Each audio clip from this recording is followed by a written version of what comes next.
Namaskar. In this video I would like to talk about tiredness.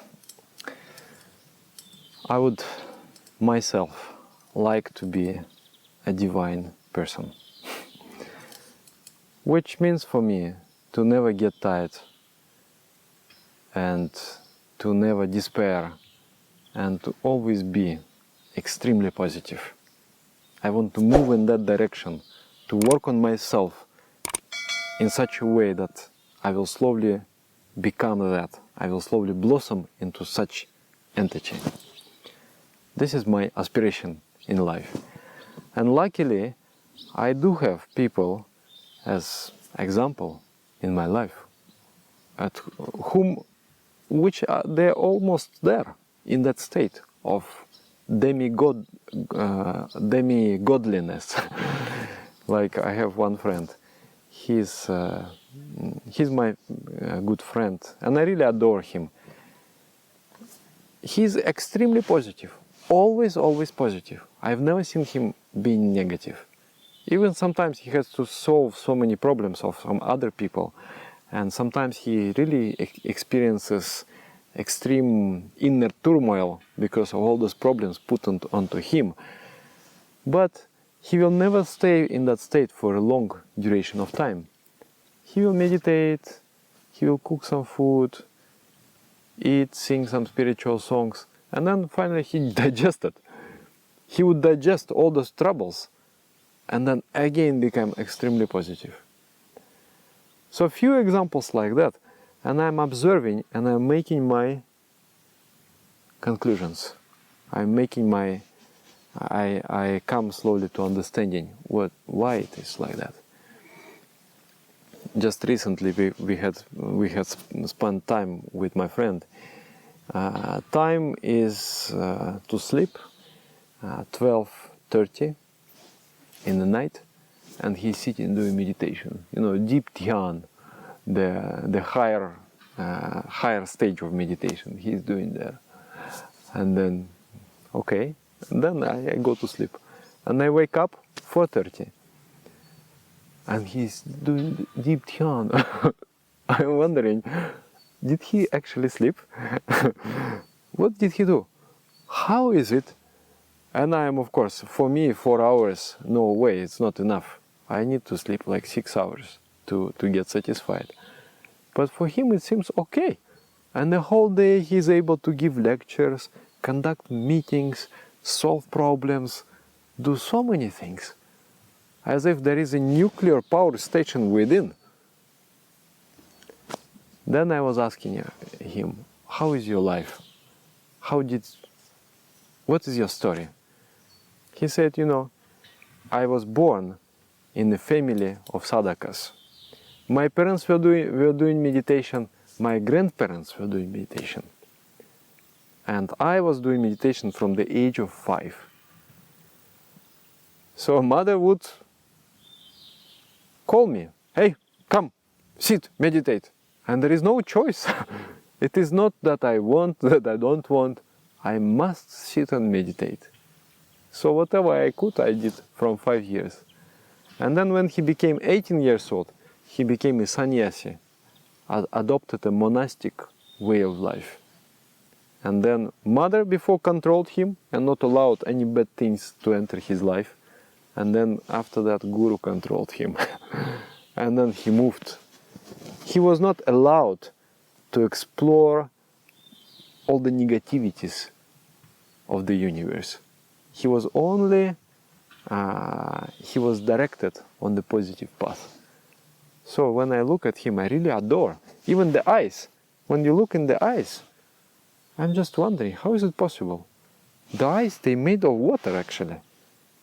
But why do I see so much fire there? Real fire, you know, really burning and inspiring. Just when I look, I get inspired. I also become a little bit like that. So it comes from the yogic lifestyle. Actually, what is this tiredness? It is nothing but tamoguna. Tamoguna means the energy of staticity. And that tamoguna comes out of environment. Sometimes we live in a static environment. like mostly it is people create this static environment. People with their own wrong thinking, with their wrong habits, they create a sort of toxic environment. It can be toxic on the physical level, it can be toxic on the mental level.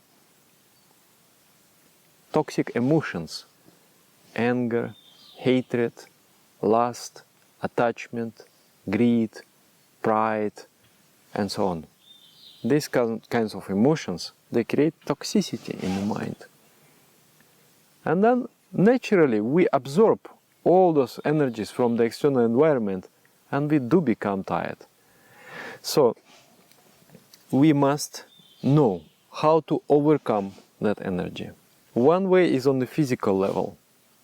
On the physical level there are 4 things to be balanced.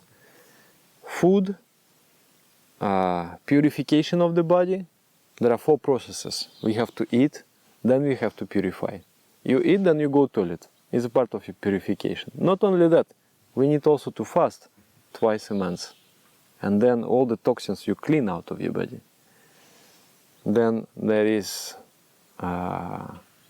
exercise. If you don't move, then you become stagnant. Again, you're under the spell of that energy. If you move, you become very healthy. And then finally rest. These 4 must be balanced. One of the first things to change if you want to achieve that pure state, of that blissful state, is changing the diet. There are foods which comes under category of the static food. Meat, fish, alcohol, tobacco, onion, garlic, mushroom. So these kind of foods, yogi avoids very carefully. And then just by changing food, the cells of the body, they will also change. And there will be a corresponding change in the state of your mind, in the state of your consciousness. It is really powerful. I was a very sicklish kind of child. I was constantly sick. I was constantly ill. And until 18 years old. When I became 18, I learned meditation, I learned yoga, and I started to follow the vegetarian diet. And then, since then, I never actually went to the doctor, apart from a few times I went to dentist. But otherwise, I was completely well all those years. And it was such a stark contrast between the life before and the life after. So it does work. Then also when you wake up, need to sleep not too much, not too little. So actually the right lifestyle is the balance. Not too much, not too little. Find the exact measure. Find the optimum way of life. I'm going to record one lecture which is called Prama, Dynamic Equilibrium. And there I will try to elaborate all those things regarding the lifestyle. So for now, I will mention the food, and that you go to sleep not so late, like 11 o'clock, and wake up also not so late, 5 o'clock or 6 o'clock, something like that. So that is one part. And that is on the physical level. But the mind is much more powerful than the body. If the body is completely kaput, broken, but the mind is positive, mind is strong, that body will not be allowed to fall apart. It will somehow go ahead. But if the mind is weak, then the strong body also is of no use. You cannot propel this body forward. You cannot mobilize that body. You will not be able to utilize the potentiality of that body. So mind is actually of primary importance, and then body comes next. You know, there is in psychiatry one story. There was a man, let's say, and he was a split personality disorder. He would one day wake up as a John, and next day he would wake up as a Peter. So Peter had a diabetes. And when he would wake up as a Peter, he had all the symptoms of the diabetes. And when the Peter will sleep and John will wake up, then diabetes is no more, and all the symptoms will go. The physical body would just manifest according to the state of the mind. Such is the power of the mind. So many people understand, actually we have understanding, that we must move, we must live a healthy lifestyle, eat proper food, do proper exercise, do the sports. We understand this. We understand this is the life. Not following this is death. But on the mental level, we don't have that understanding. Hardly, very few people, they do meditation. And that is the most important thing. Meditation is actually, first of all, it is exercise for the mind. Just like you exercise in the body, you exercise in the mind. It is also the rest for the mind. It is also the food for the mind. And it is also purification of the mind. It is everything for the mind. And not only that. This speed and pause exists.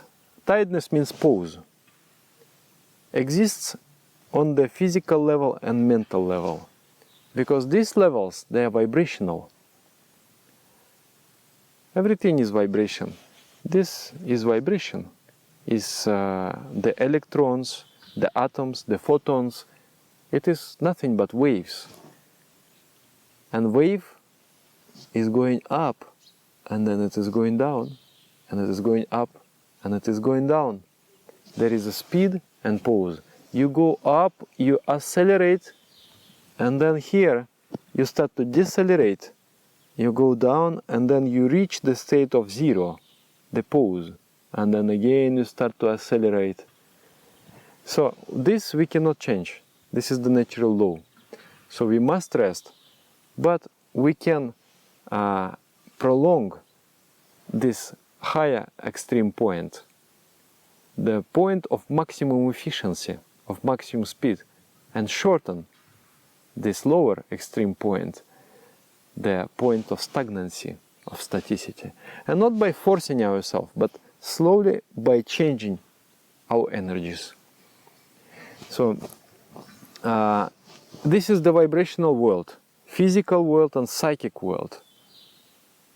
But there is a world which is not vibrational, which is just like a straight line, and which is the world of infinite energy. It is the spiritual world.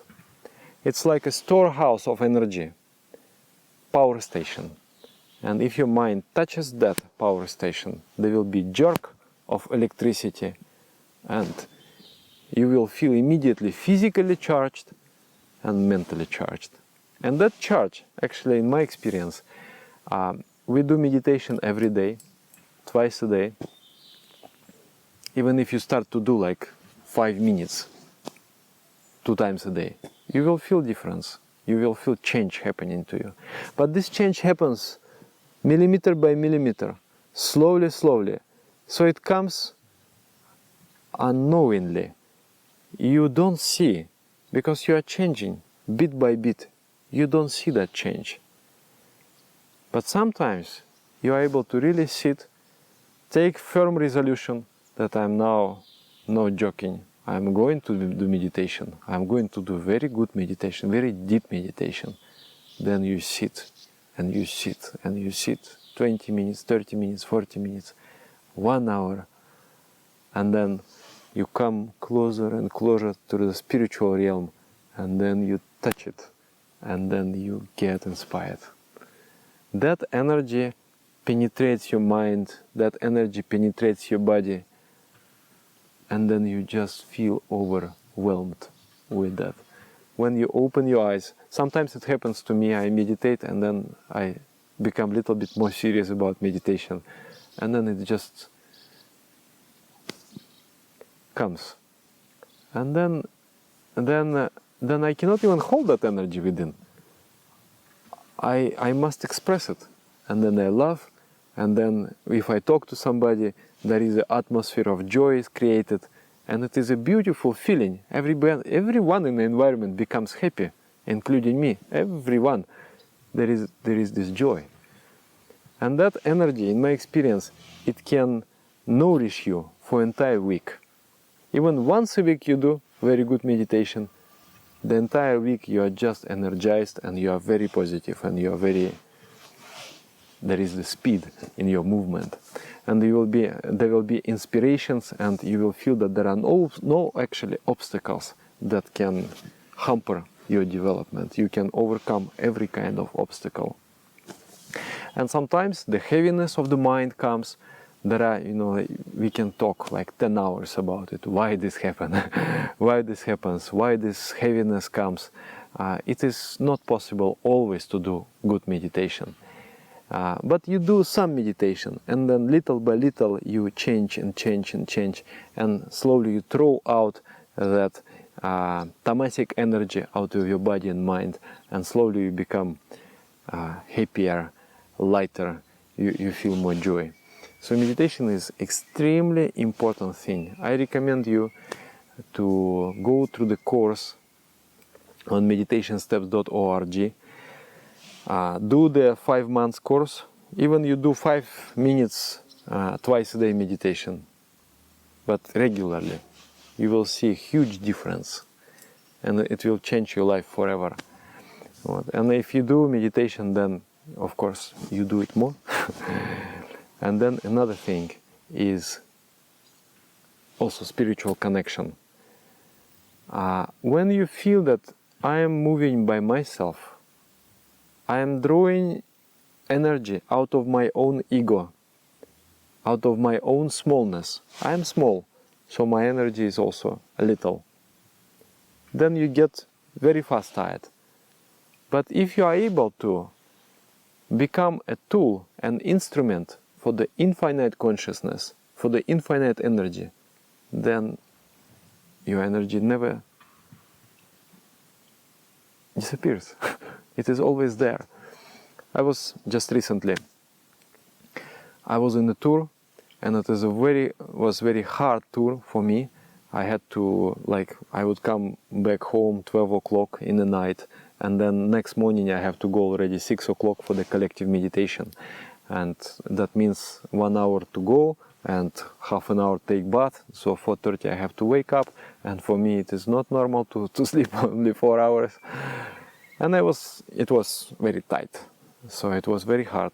And when I came back, my friends, they requested me to cook for the big festival, 700 people. So I had to cook, and I had to work from 10 o'clock until 11, 12 in the night. So, and then apart from that, I have to also find time to meet people, to teach them meditation, to give a lecture, this kind of things. So one morning I woke up, and I already felt tired. I don't know how I'm going to handle this pressure the whole day. If I am already feeling tired, what will happen to me? So what did I do? I did prostration, lying flat on the ground, like this. And I'm thinking like this, or Supreme Consciousness, I'm here for you. If you want to express through me, if you want that this body, this mind will serve these people, please come, because I am unable to do anything. So when I did like this, surrender, the feeling of surrender came, that I am unable, I am nothing, I am only for you, here for you, to express yourself through me. Then there was some flow of inspiration, there was a flow of energy. And then I went to my kitchen, and I was really feeling great. The whole day I was completely positive and so much energy. It was like a miracle. I didn't think I'm going to make it, but it just comes. So on the physical level, on the psychic level, on the spiritual level, we must perform spiritual practices. Through those spiritual practices, we become purified, and we remove the effects of the static force on our body and mind. And then, in this case, I'm actually looking forward to the old age, because I feel that once I move from the youth to young age, and then finally moving to the mature age and then moving towards to the old age, I'm feeling that energy is not decreasing, it is increasing. The stamina in the mind is increasing, and you just feel yourself better, and you are welcoming, because with the years that pass, more calmness of the mind comes, more inspiration comes, more sweetness comes, more joy comes.